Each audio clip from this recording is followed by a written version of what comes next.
joined us in the year 2006 to set up the hospitality practice. Anand and our company secretary Om joined us in 2008, and I joined the business way back in 2009. So the entire team has been here working together for the last 16 plus years. And of course, we've enhanced the team now with Ryan and Manoj. But the team has been extremely stable, and we have seen this portfolio grow from the very first hotel.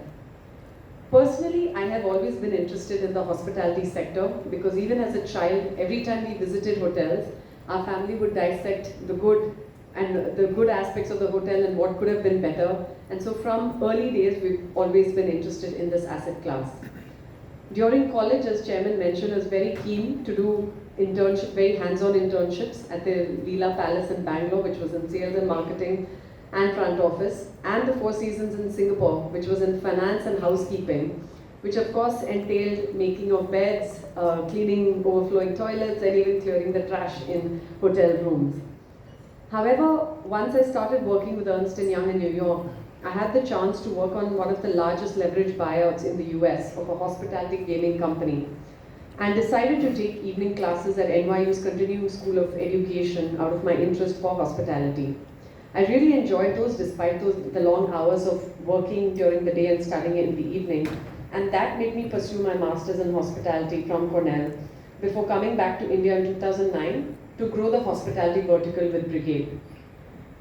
When I joined in 2009, along with the team, the hotel division top line hardly had a revenue of 20 odd crores in its first full year of operations, that is 2009 and 10.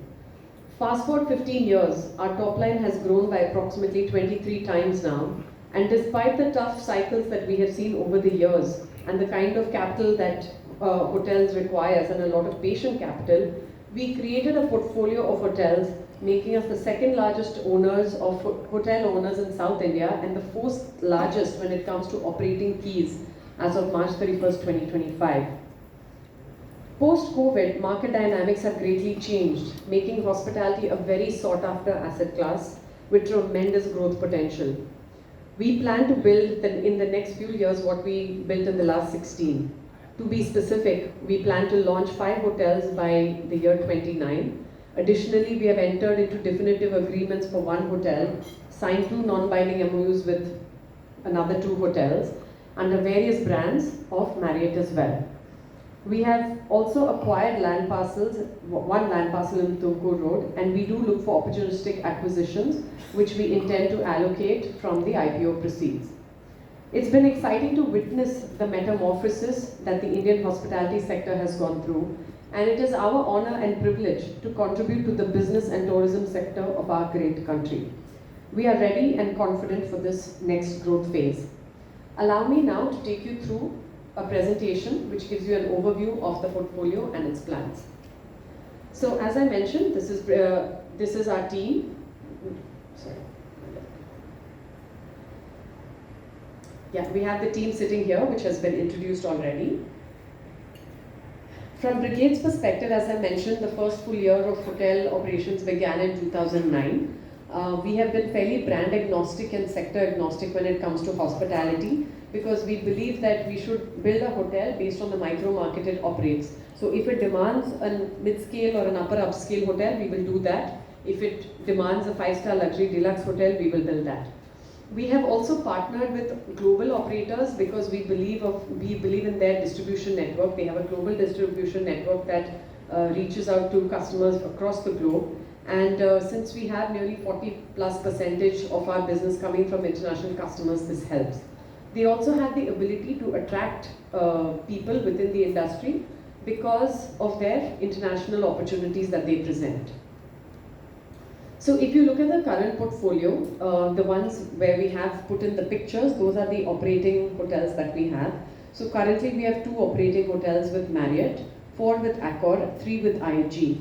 The ones in where we just have the box outlined. So as you can see, we have 6 upcoming hotels with Marriott, 1 more with Intercontinental, with IHG, which is an Intercontinental hotel in Hyderabad. And we've recently signed up with Hyatt Group for a Grand Hyatt in Chennai. In terms of the new hotels that we have coming up, we have a Ritz-Carlton, which is an island resort. It's a high-end luxury island resort in Vaikam, Kerala. We have a JW by Marriott coming up in OMR in Chennai. We have a courtyard in the World Trade Center Chennai property, so it's a small one, but the shell was there and now we are completing the asset and it should go operational in a short time. We have the Marriott in Kerala. It's part of the World Trade Center Trivandrum project that we have coming up. And we have two Fairfields by Marriott, one next to the airport and one in part of a large mixed-use development in Electronic City, a different micro market in Bangalore.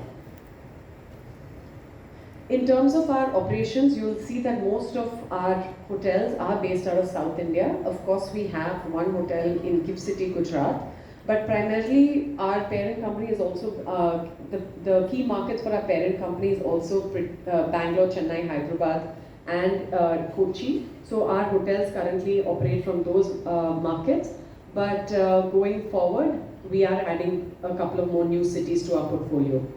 If you look at the financial performance, of course, we have last year we saw a top line of 470 crores with EBITDA of 35.5% and a PAT of 5%. In terms of the occupancy, our occupancy for the portfolio is about 77%, which is a very healthy occupancy for the company. So this is a slide basically on the market dynamics. I'm sure there are many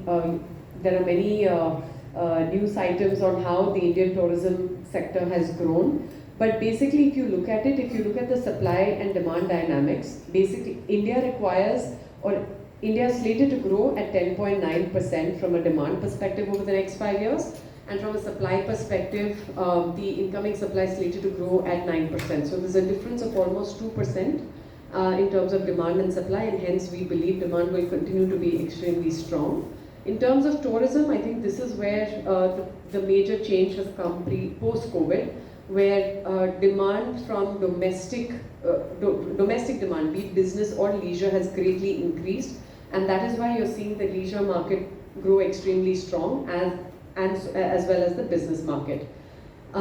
This slide also has the demand-supply dynamics for the key cities we operate in, Bangalore, Chennai and Hyderabad. So as you can see, for the next 5 years, supply is slated to grow at 7%, but demand is at 10% for Bangalore. In Chennai, demand is slated to grow at 3.8%, whereas supply is slated to grow at 3.8% and demand is slated to grow close to 5%.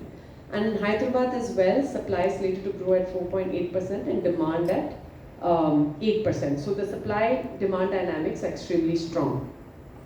Even from the city perspective, currently most of these cities have an average occupancy of 65%, 66%, and it is slated to move towards the mid-70s. I'll just spend a minute on the slide, and this basically shows the air traffic movement in the key markets we operate in. If you look at this slide, it shows that the 5 markets we currently operate in get about 29% of the total India air traffic movement. But from a hotel inventory perspective, they have only 23% of the hotel inventory market share. And fast forward 5 years, this hotel market inventory is actually going to decline to 19%. What this means is that despite the fact that there's going to be more air traffic movement into these cities, the share of the new hotels coming into these markets is actually declining. So these 5 cities are actually going to have fewer room supply from the entire market share in 5 years from now. So that is another reason why we believe that the supply and demand dynamics are extremely strong, and demand will outweigh supply in these 5 key micro markets or city markets for us. So one of our major USPs is the fact that our parent company is a real estate builder. There are a lot of advantages from having our parent entity as a real estate builder in the country. One, of course, is because we can do a lot of strategic land parcel tie-ups. As a listed entity in the real estate space, it is our bread and butter to constantly evaluate new parcels of land and tie up clean parcels of land. So similarly, that know-how and expertise is transferred on to BHVL as well. We also have the ability to create mixed-use townships. Brigade is one of the few builders in the country that builds across asset classes, be it residential, office, retail or hospitality. So having hotels in large mixed-use townships gives us a lot of synergies because, as you know, office is a primary demand driver for hospitality. The residents are primary demand drivers for the F&B in a hotel, and of course, the hospitality projects also can add halo effects in terms of pricing for residential. Next, of course, we have strong reputation and network, especially when it comes to our banking relationships, and we are able to borrow at an extremely competitive cost of borrowing. Our cost of borrowing is sub 9 even in the hospitality sector. And of course, there are large economies of scale when it comes to procurement of steel or cement and other raw material supplies. So these are the primary advantages which we are able to take up in BHVL. Another testament for us to be able to develop high quality assets is the fact that in our portfolio of 9 hotels, 4 of them were built to a certain brand specification, but the end product came out much better than expected for the brands, and we were able to upgrade the hotel to higher brands once the hotel opened. So for instance, we brought the standalone Sheraton brand into India for the first time, and when we opened it, it opened as a Sheraton. But a couple of years later, when they had a brand called the Sheraton Grand and they entered it into India, our hotel was upgraded from a 5-star hotel to a 5-star deluxe category hotel. Similarly, for the Holiday Inn Bangalore in Racecourse, it originally opened as a Holiday Inn Express, but after 2 years of operations, because of the facilities and the end product, we were able to upgrade to a Holiday Inn.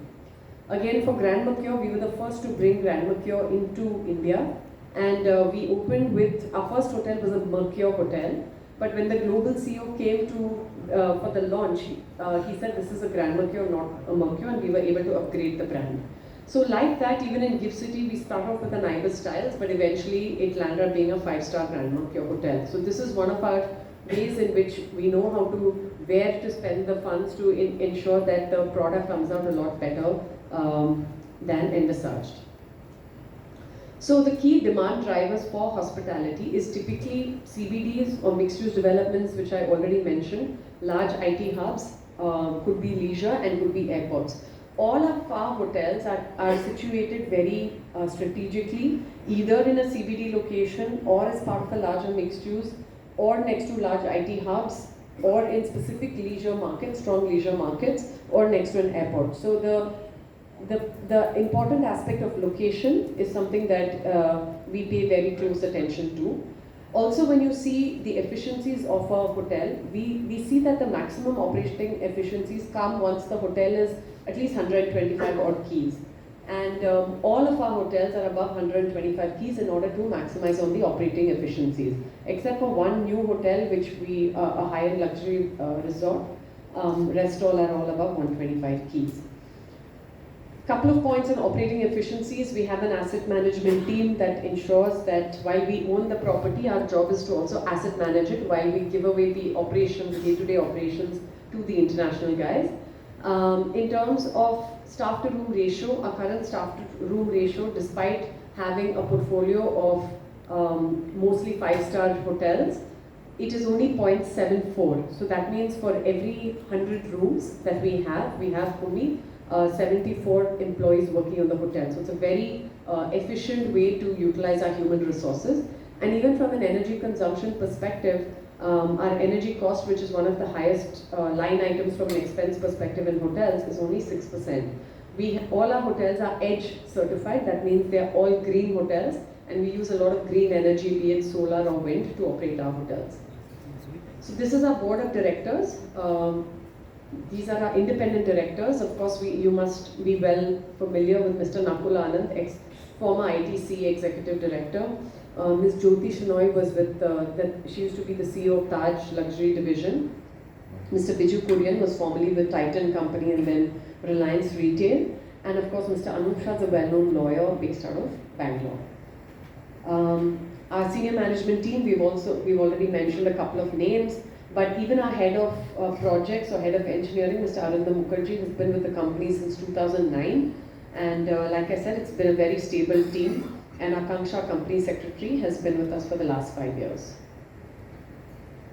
So in terms of growth, as I mentioned, we currently have 9 hotels. There are 5 new hotels where we've tied up the land and the brand. So from 1600 keys, we will go up to 2500 keys. From 6 brands, it will go to 10 brands, and from 5 cities to 7 cities. So in terms of the hotels coming up by FY28, as I mentioned, the Grand Hyatt in Chennai, it's a luxury resort. The Fairfield is an upper mid-scale hotel based next to the Bangalore airport, and also one in Electronic City, a micro market in Bangalore. The Intercon is a luxury, high-end luxury business hotel in Hyderabad, and the Ritz-Carlton will be coming up in Vaikom in Kerala, which is also a luxury wellness resort. So we will be adding 2 large luxury resorts to our portfolio.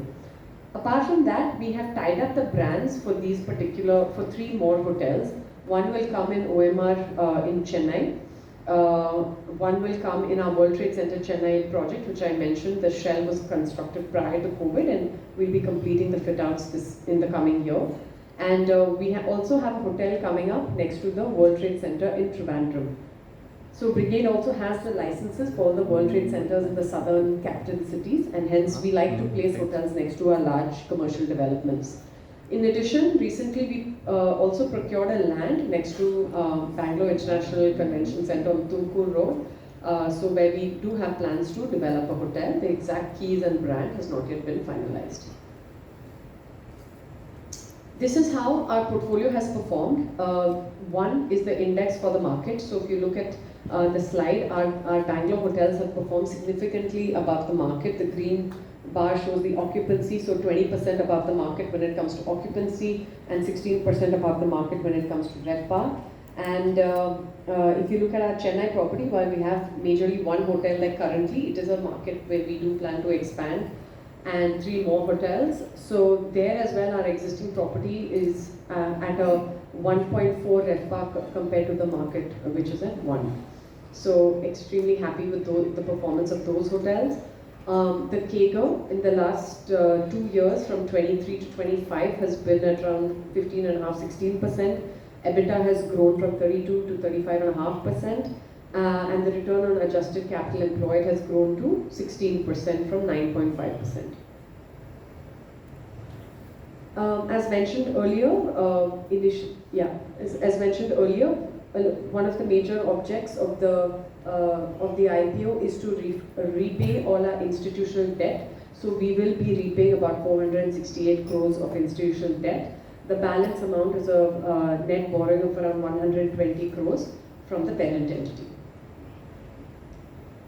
So these are the details, as earlier mentioned by Nitin, price band of about 85 to 90 rupees per share, and 75% has been the QIB portion, and we are looking to open the issue on the 24th of this month. So that's about it from me. These are just annexures. I now invite Vineet Verma, our director, to come and say a few words.